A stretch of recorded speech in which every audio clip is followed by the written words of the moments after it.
That is one pregnant belly. Hi guys, it's Jade from Boho Book Club. Welcome back to my channel.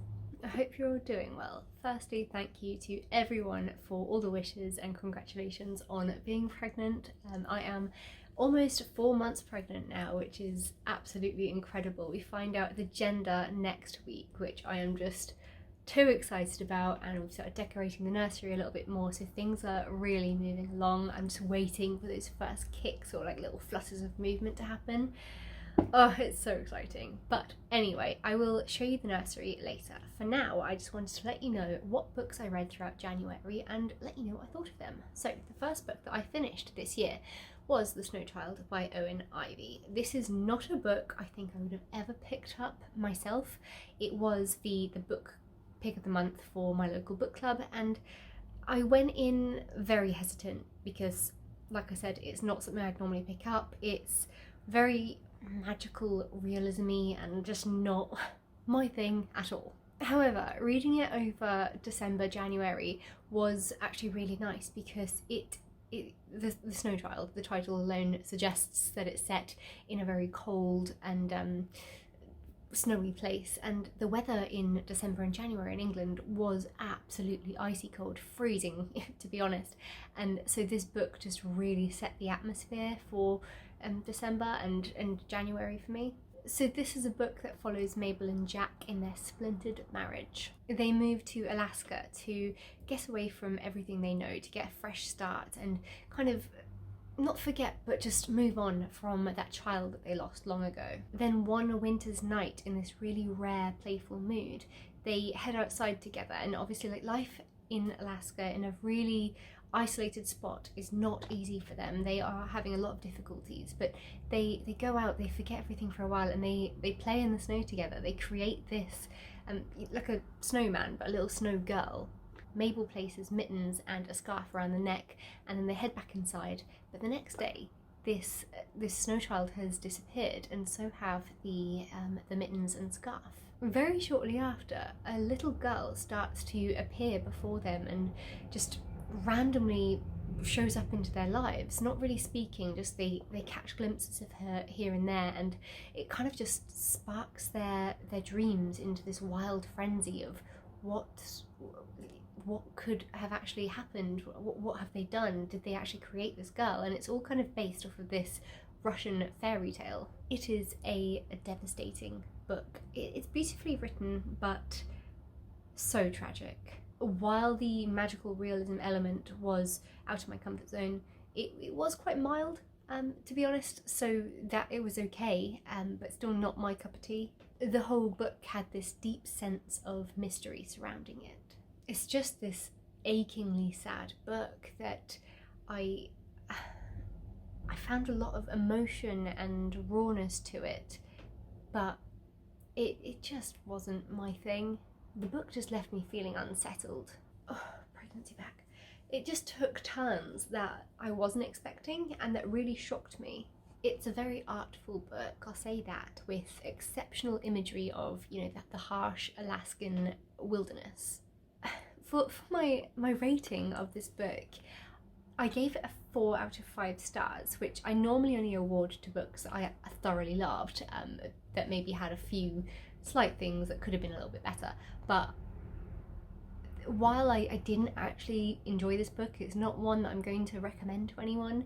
There's no denying that it's a good book. It's well written, it's beautiful, it's got so much that I think many readers would enjoy.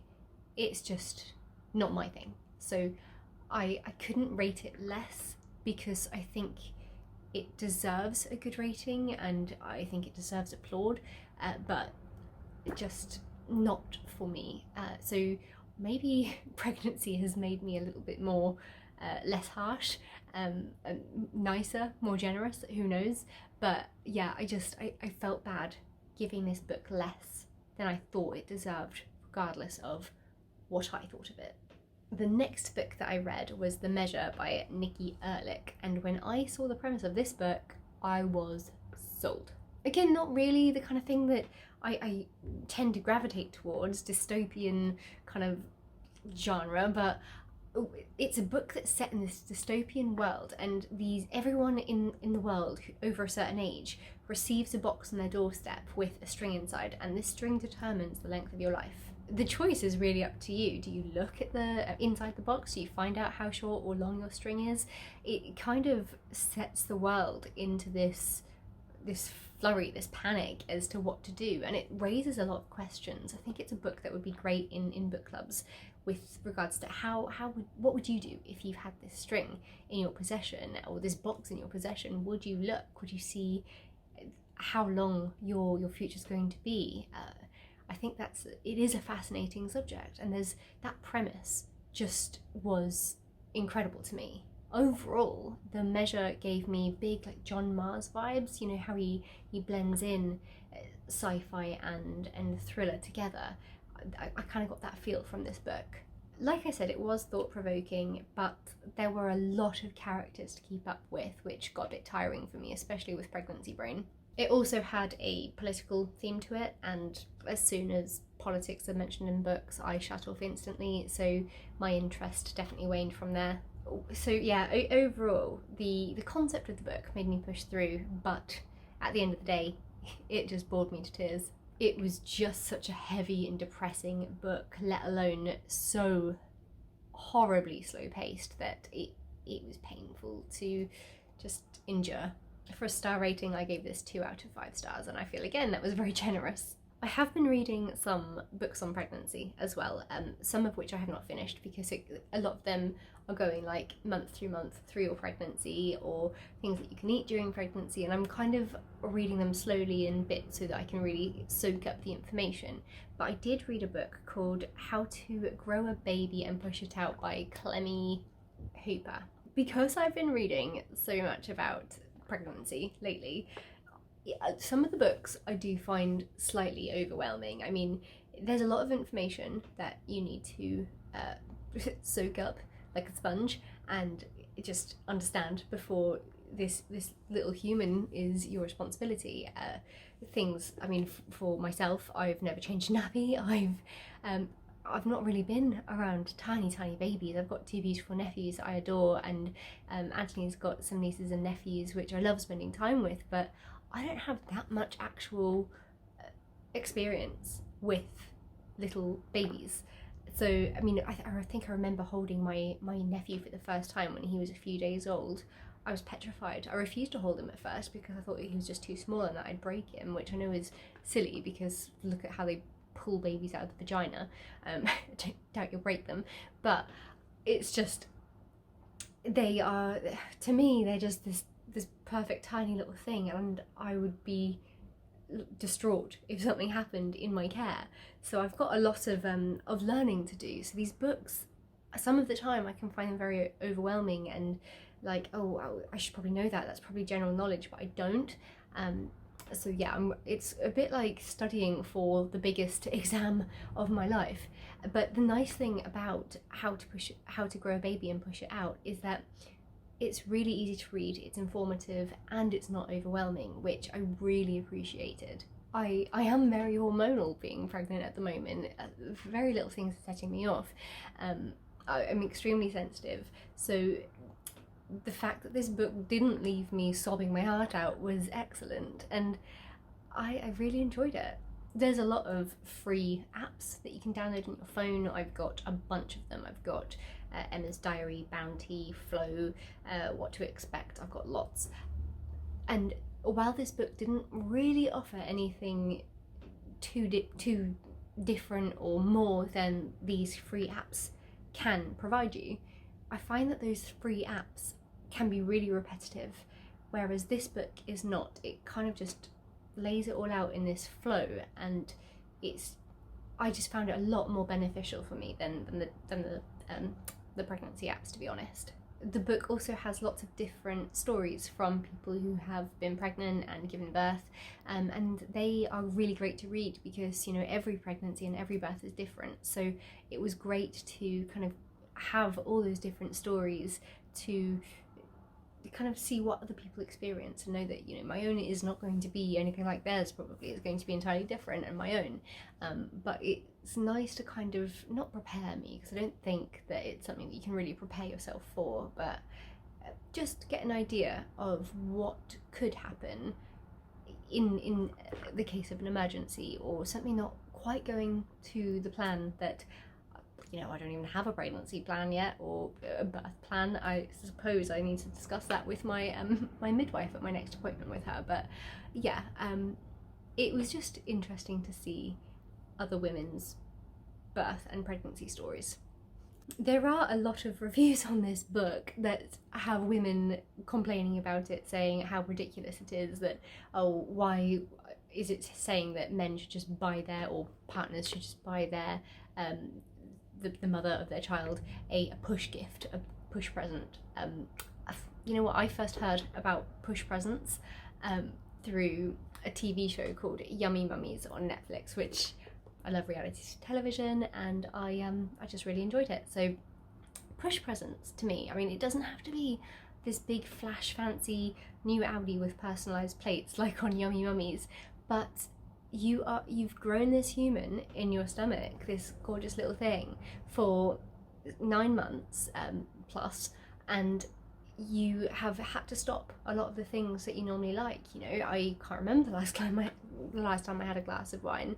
I have to mask a steak every time I want one. No more, you know, sushi or biltong, things like that. My partner the other day went out and bought a whole bunch of biltong and druivors from South Africa, and I was so sad. I think I had one bite and then I was like, no, I really shouldn't do this, it's raw, it's bad for you, no. So there's a lot that you give up for almost the best part of a year, and then you've got to go through birth, which, I'm sorry, I feel like that can be very traumatizing. I'm terrified of birth. Last night, oh my good god, Anthony and I were watching the new season of Jeremy Clarkson's Farm, Diddley Squat, and we watched a bloody cow birth. I think I am traumatized for life over that. So I'm very scared in 5 months' time of what is going to happen to me down there and massacre my vagina, let alone steaks. So, you know what? Push present would be appreciated. I think so many people are just like saying how silly it is, but in all honesty, you know, the book is saying some nice advice for a partner to give to the mother of their child, something to show that you are appreciating what she's gone through for you.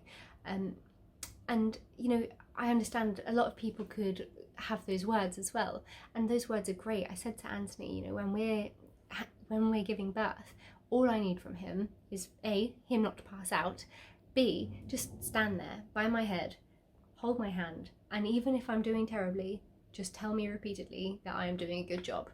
That's what I need from him in that moment. But you know what, like, a push present is just it could be something as simple as flowers. Personally, I don't like flowers, but just something to show that you are appreciated is wonderful. And you know, 9 months of your life, plus your body's never going to be the same, plus a traumatic birth, you're doing a lot for you as a couple to have this child. And yes, it's my choice, so I'm so excited to do it, but what I'm saying personally, in my opinion, is that a push present is a fantastic idea. Like it or don't, but that's my opinion. Anyway, overall, I just found that this book was a great read if you need to read something about pregnancy that isn't in that textbook format. So overall, I gave this book a 5-star review, I think. Okay, so lastly, I read the long-awaited sequel to It Ends With Us by Colleen Hoover, It Starts With Us. So this book follows along with Lily and Atlas's journey. Let me just start by saying, is this book needed? No, it's not. It's nowhere near as good as It Ends With Us, but for fans of Colleen Hoover, I think that it's nice. You know, a lot of people loved that story. It meant a lot to them.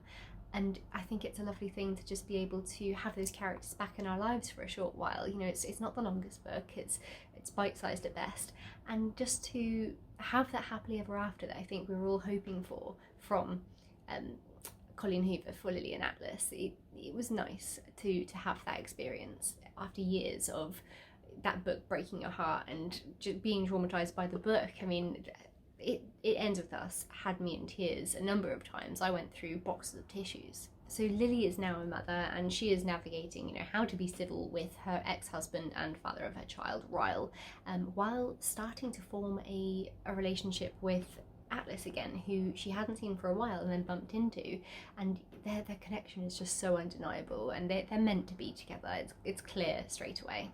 Like all of her books, there are a lot of problems with it. You know, it's repetitive, it's not the best writing, it's cringy, but it's Colleen Hoover, and regardless of what she writes, I'm going to read it. I'll be honest and say she used to be my favourite author. I used to have a Colleen Hoover shrine. As I've gotten older, I've picked up on the problems with her books. I have definitely learnt to see how toxic the relationships are in her books, but they are real, and some of that it's interesting because I was in toxic relationships for a very long time. I had horrible relationships and very abusive men in my past, which, you know, it still has a lingering effect on me now. I think it always will, that people that had physically abused me or cheated on me, hurt me, those things don't go away. So reading Colleen Hoover's books, to me, it's like being understood. So while I've gotten older and I don't like the relationships I'm reading about a lot of the time, her books are still fascinating to me, to see how the characters get out of it, if they do get out of it, how they process what they're going through. To me, it's a lot about the emotional side of it, the mental side of it, of what it does to these characters. And yeah, I think they just have a very special place in my heart. In It Starts With Us, Ryle, as a character, continues to completely aggravate the reader with his aggression and just absolute narcissism. He's just so determined to make Lily's life hell, and it's infuriating. So while that is still very much a theme in the book is focusing on Lily discovering what she truly deserves and what she really wants, and going for that, which is Atlas, a wonderfully genuine guy who treats her well and who she deserves and she wants, and how they're going to overcome everything and be together. And that is a beautiful outcome. In no way is this book glorifying or romanticizing toxic, abusive relationships. In fact, it's doing the complete opposite. Besides that theme of the book, not much really happens besides, you know, Atlas and Lily finally ending up together. In the grand scheme of things, the book isn't really that needed. There's not much that happens. The rest of it is all just fluff and filler. But if you are a fan of Colleen Hoover, of course you're going to read the book. You can't not.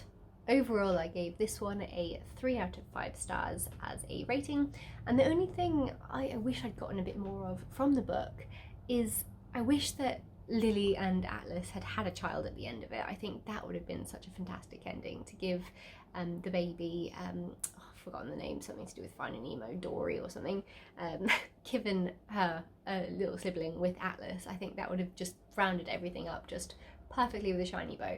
But otherwise, that is what I read throughout January. Let me know what you thought in the comments down below, if you've read any of them, if I've enticed you to pick any of them up. What else? Oh, I should show you my nursery, what we've done with it. So let me take you off of here and take my big pregnant belly up the stairs. It is Valentine's Day as I'm filming this, so I'm waiting for Anthony to get home and we're dressed up and we're having a nice dinner in. Okay, so nursery is now, oh, I should put the light on again, shouldn't I? Okay, so under here we've got our changing mat, which is plant themed, and we've got these plant stickers on the walls. We've got these plant stickers over there, and these plant stickers which has got like lanterns everywhere, and it just looks so lovely. I'm really happy with how this room is turning out. It's just my favourite room in the house. I just keep wanting to stay in here and sit. It's really relaxing and I feel like I'm a nesting mother. Anyway, thank you for sticking around and continuing to watch my channel if you still are doing so. I will be honest and say that my videos are probably going to slow down a little bit with pregnancy and preparing for a baby. There's a lot of stuff to do, and I am filming when I can, also when I feel like it now, whereas before I used to pressure myself into filming a lot more. I am struggling with time at the moment. Work's busy and I just can't seem to squeeze in a lot of videos. I've also lost a bit of ambition to film videos at this stage. There's just a lot of other important things going on. So while I still want to film, my head's not really in it all the time, which is why you've probably seen that my videos have gone down a bit. But hopefully I'll get that spark back for it. I mean, I've filmed videos probably my whole life. I can't remember when I started this channel, but it's seen me through a ton. So I definitely still want to continue doing videos for you, but at the moment life's just crazy and I've got a lot of other big things going on. But I will update you as and when I can. There'll be obviously my February wrap up. I'll continue to do, you know, my short little snippets of Friday reads and what's going on, little baby updates when I can as well. But yeah, I probably won't be as consistent just as life is progressing at an alarming rate at the minute, and baby is needing a lot of rest. But let me know how you're doing and if you're still around these parts, because I do love knowing who is watching my videos and having people reach out to me. It's just special. I really appreciate those of you who have stuck around and have watched me for years and supported me and leave me little comments to let me know that. So have a lovely day and I'll talk to you soon. Bye.